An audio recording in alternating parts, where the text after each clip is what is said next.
Did you know that leprechauns were once believed to be solitary fairy shoemakers who protected hidden treasure in ancient Ireland? Or that some people still claim to see them today? From the edge of a rainbow to the pages of ancient Irish lore, let's uncover the truth behind one of the most enduring and mischievous creatures in mythology. Are leprechauns real or just a clever illusion? How much do you really know about leprechauns? Welcome to Salazar's Timeless Treasures, where myth and mystery come to life. Today, we're diving deep into Irish folklore to explore the origins, evolution, and cultural meaning of leprechauns. Are they real, a symbol, or something in between? Let's find out. Leprechauns have been part of Irish folklore for centuries, but they weren't always the jolly green tricksters we see today. The name leprechaun likely comes from Leprechaun or Leprechauns, meaning small-bodied fellow. These beings were believed to be part of the Siouxsie.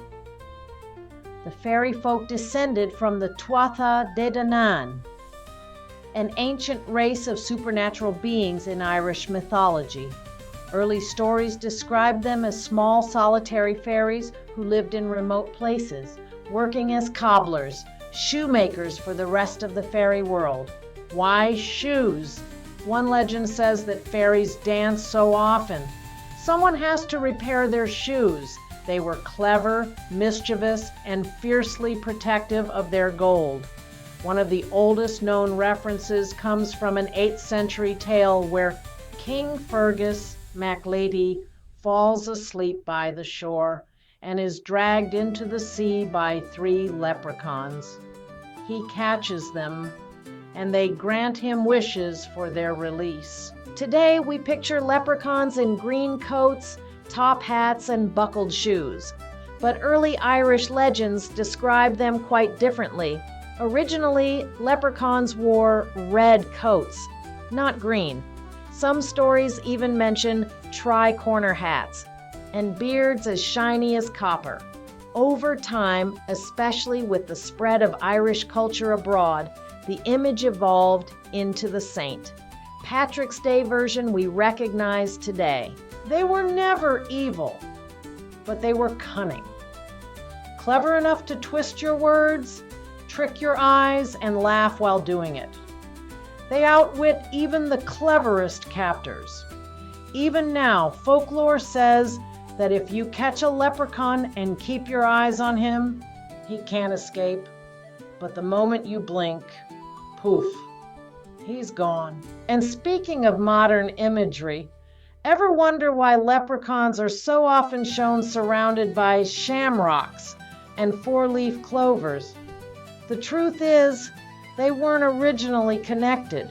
The shamrock, with its 3 leaves, was sacred in Celtic tradition. It represented things that came in threes, like land, sea, and sky, or birth, life, and death. Later, St. Patrick used it to teach the concept of the Holy Trinity during the Christianization of Ireland. The 4-leaf clover, on the other hand, is much rarer, and that's where the idea of luck comes in. Each leaf is said to stand for faith, hope, love, and luck. So how did they get tied to leprechauns? Mostly through modern storytelling and pop culture. As leprechauns became symbols of luck, clovers and rainbows were added to the myth. Over time, all of these Irish symbols merged into a single magical image. It may not be part of the ancient legends, but it shows how folklore evolves with the times, blending myth, meaning, and marketing. Leprechauns are legendary for their magic, but not the fireball throwing kind. They use illusions, riddles, and cleverness to avoid capture. Their gold is said to be hidden in secret places, tree hollows, caves, or under rainbows. But beware, These coins often vanish after being spent, leaving only a lesson behind. Their role in folklore was partly cautionary. Don't be greedy, don't chase after illusions, and never underestimate something just because it's small. Some even see them as a metaphor for lost opportunities or foolish ambition.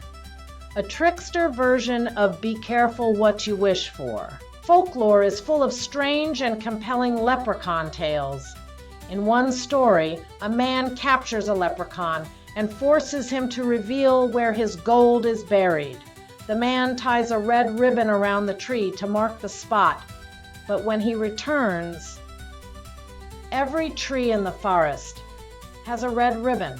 Another tale comes from Carlingford, Ireland, where locals claim that 236 leprechauns live in the nearby mountains. In fact, leprechauns are now a protected species there, complete with official signage and an annual leprechaun hunt festival. Some locals even leave out gifts, not just for luck, but out of old respect for the folklore. Whether they've seen one or not, they'd rather not take the chance. So, are leprechauns real? Skeptics say no. There's no proof, no bones, no photographs, nothing concrete. But believers argue that just because we can't prove something doesn't mean it isn't real. After all, the world is full of unexplained mysteries. Leprechauns may not be creatures we can trap in a jar, but they reflect our fascination with the unknown, our love for stories, and our hope that maybe, just maybe, magic still exists in the world. From ancient fairy shoemakers to green-coated icons of good luck, leprechauns have enchanted generations across Ireland and beyond. Whether they're real or not might be the wrong question. Maybe their power lies in the mystery, the symbolism, and the way their story connects us to something deeper, heritage, imagination, and the magic of wonder. So what do you think? Are leprechauns real? Share your thoughts in the comments. Have you ever heard a leprechaun story that made you wonder? If you enjoyed this journey through myth and mystery, give it a like. It helps others discover these tales. Want more stories like this? Check out my playlists, Fairies and Fairy-related Beings, and Global Mythology, Creatures, Gods, and Legends from around the world. And don't forget to subscribe to Salazar's Timeless Treasures for more epic legends, ancient stories, and mythical creatures from every corner of the world. The next mystery might just surprise you.